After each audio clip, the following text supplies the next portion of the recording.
But Count Basie had a fellow with him called Big Joe Williams. Uh-huh. And Joe recorded a thing that made him famous was Nobody Loved Me, Nobody Seemed to Care. Okay. And he had a big voice. And I booked a fella called Joe Hinton. He made a song called Funny How Time Slips Away. Mm-hmm.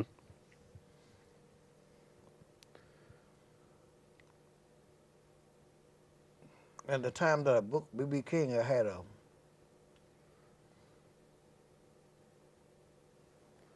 little speaker thing. And I made a mistake and left it on the bar. The thing that goes with the microphone, where the microphone plug in and stuff. Uh-huh. And when B.B. King left, it left. Oops.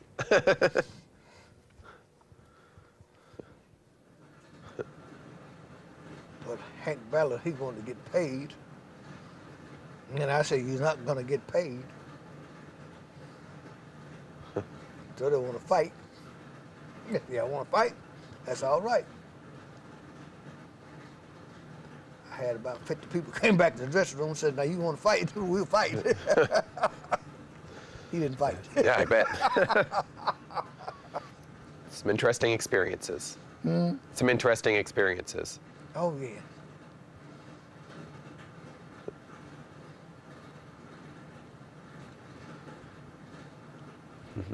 So you started in '61 at Club Cherry. You were there till the early '70s?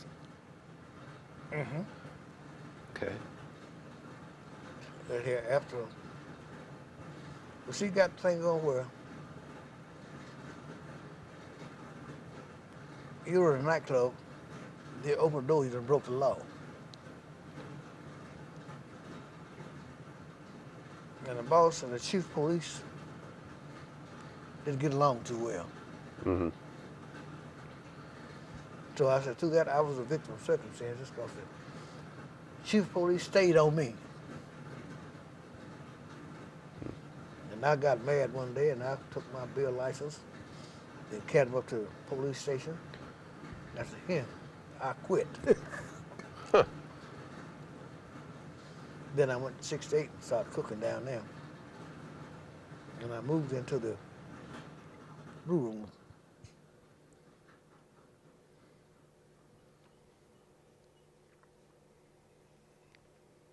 At 68, the boss had some bears. And my daddy took care of the bears. He'd go in the cage and clean the cage up and fight with them and play with them and stuff. Really? After a while, they got too big. He had to get rid of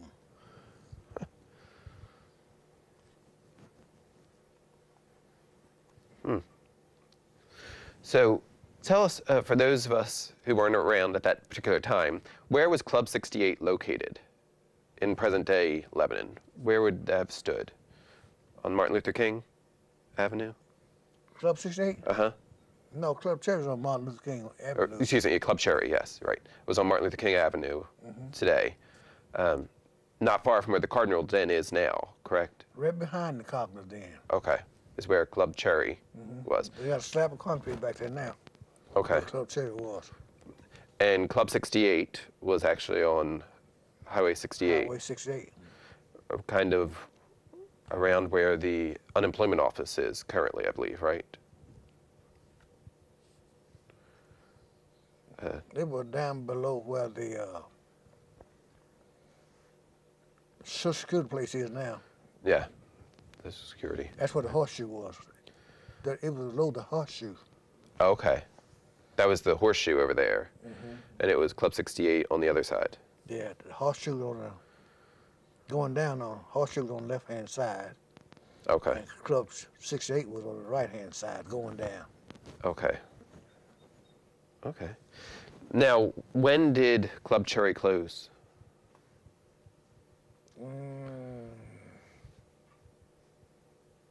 I think it was about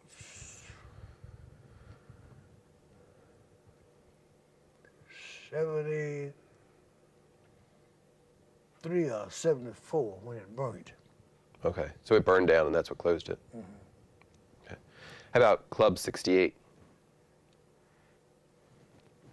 That's a Club 68.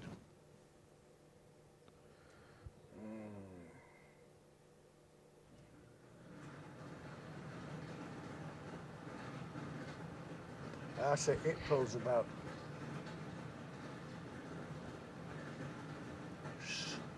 73 when it closed, Okay. approximately. Yeah, around the Might same have been a time. little bit later, Okay. but it could have been too much earlier because the man that's supposed to was buying it called me up and wanted me to come down and run it. Uh-huh. Then I told him, no, I'm working and got my benefits and stuff. Uh-huh. I said, I ain't 16 no more. I said, I think I better stay with benefits. Yeah, I hear you. Now, what was your favorite band of all the ones that you booked? Did you have a favorite over those years? Can you pick one particular favorite? No, I say Otis Redding was one of my favorite people. Mm-hmm. But I think Joe Tex had the best band. And next to that, Count Basie was, Enjoyed him? oh yes. Mm-hmm. I had a lady friend that graduated from UK, and they had Louis Armstrong for the commencement. Oh, really? Did he ever perform here? No, I never did book Louis Armstrong. I know I booked a fella called Jimmy Smith, Uh-huh. played the organ.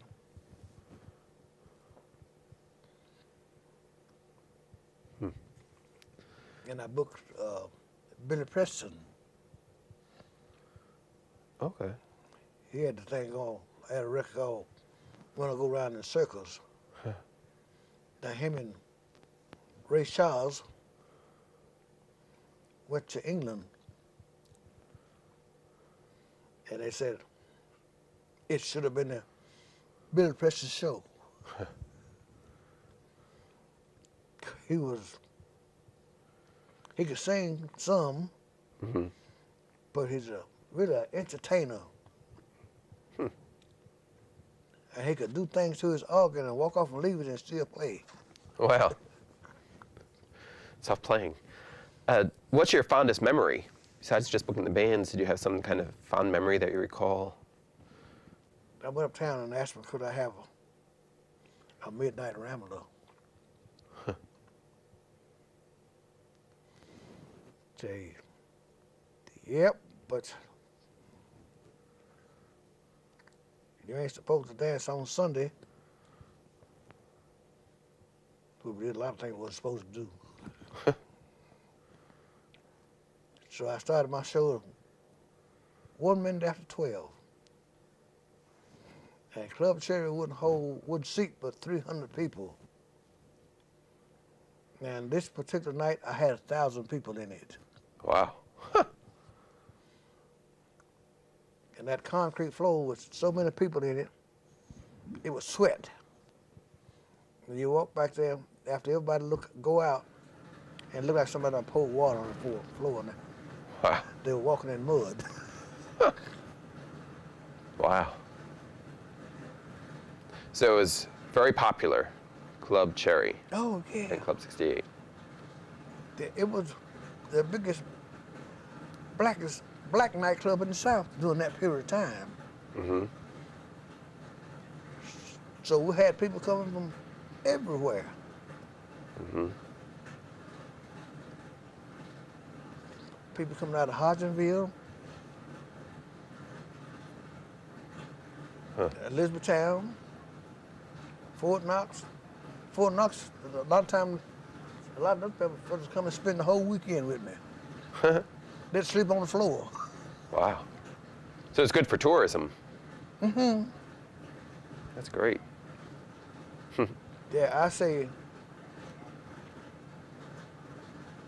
that I really put Club Cherry on the map, which would have never happened if Harleen hadn't had the confidence. Mm-hmm. And you. Mm-hmm. Because he knew that I was a hustler. He knew you were capable of the job, and you proved him right. Mm-hmm. He had that radio show up in radio station up in Minnesota. Mm-hmm. And that's the one he was going to sell. And that Monday I won't stock the place up.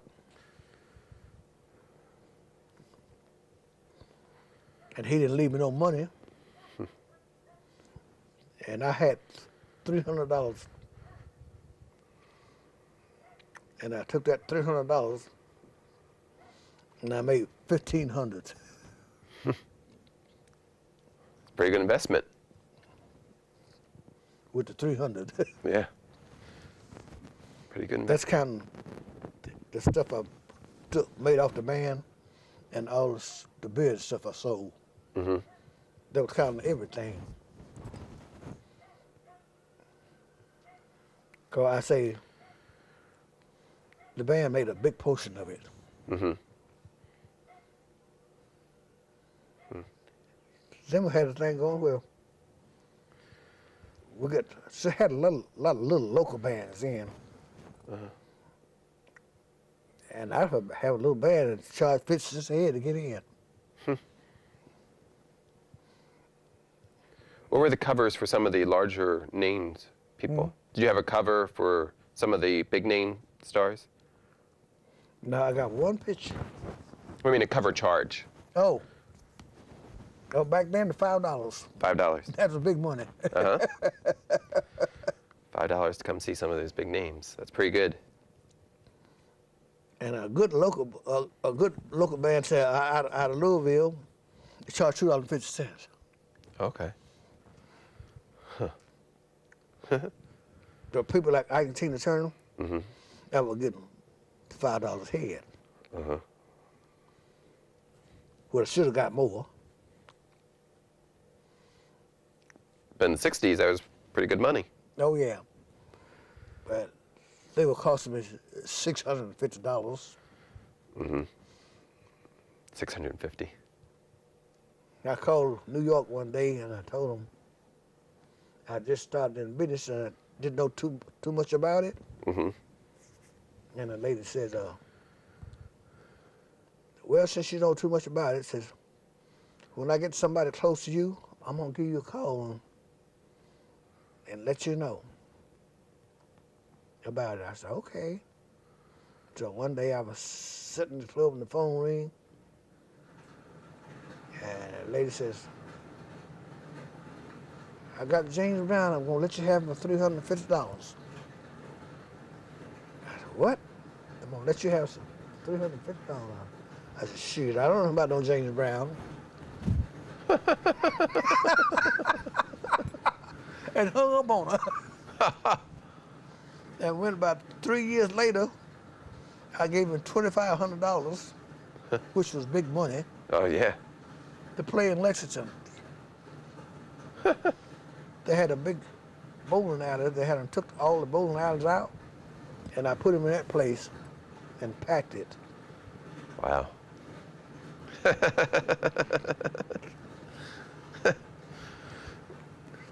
So after I told her I knew nothing about it, I started listening and watching and listening at the jukebox and stuff. I said I could kick my own butt. Oops. Yeah, yep, that's what that was, oops. Yeah. But you made up for it over the rest of the years. Oh yeah. After you learned a little bit. Oh yeah, I made up for it. Yep.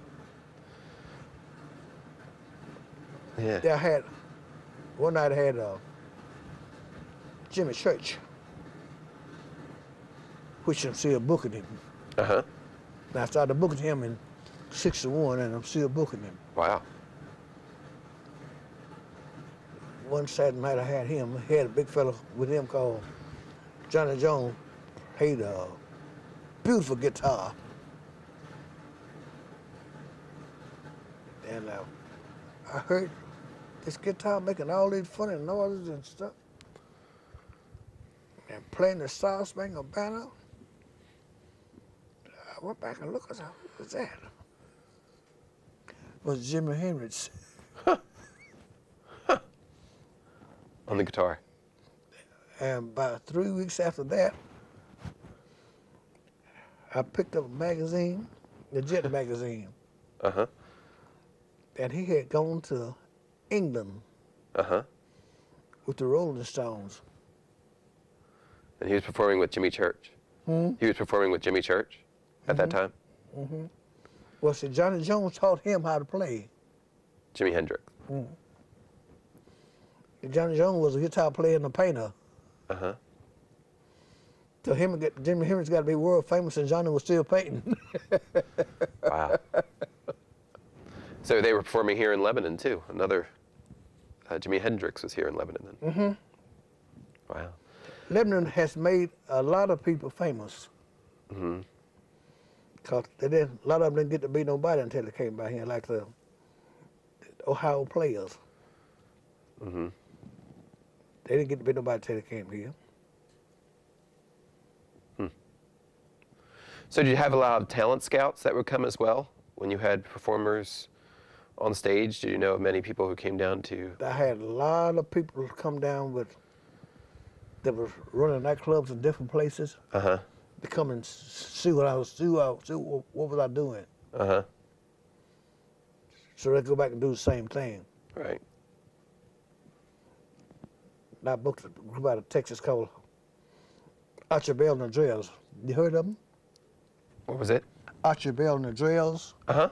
You heard of them? I believe so. They out of Houston, Texas. Uh-huh. They had a song called Tighten Up. Okay. And they had a big fat fellow with them. He could dance all mess, I tell you. That's great. And then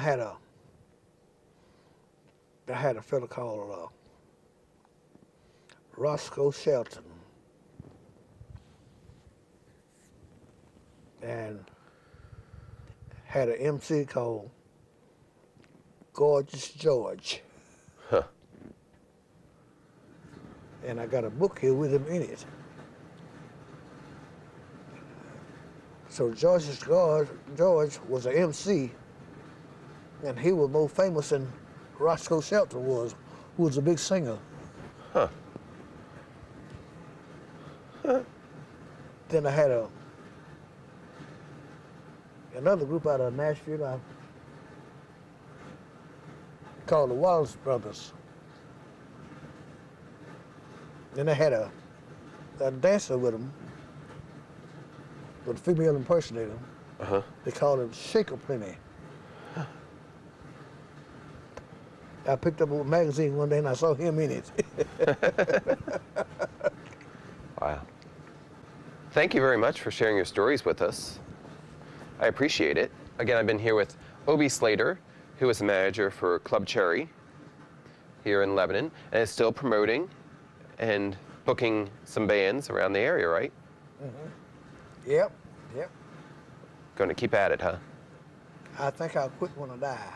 There you go. Which hopefully won't be for a while. But again, it's been Gary White for Channel 6 Television, and thank you very much. You're welcome.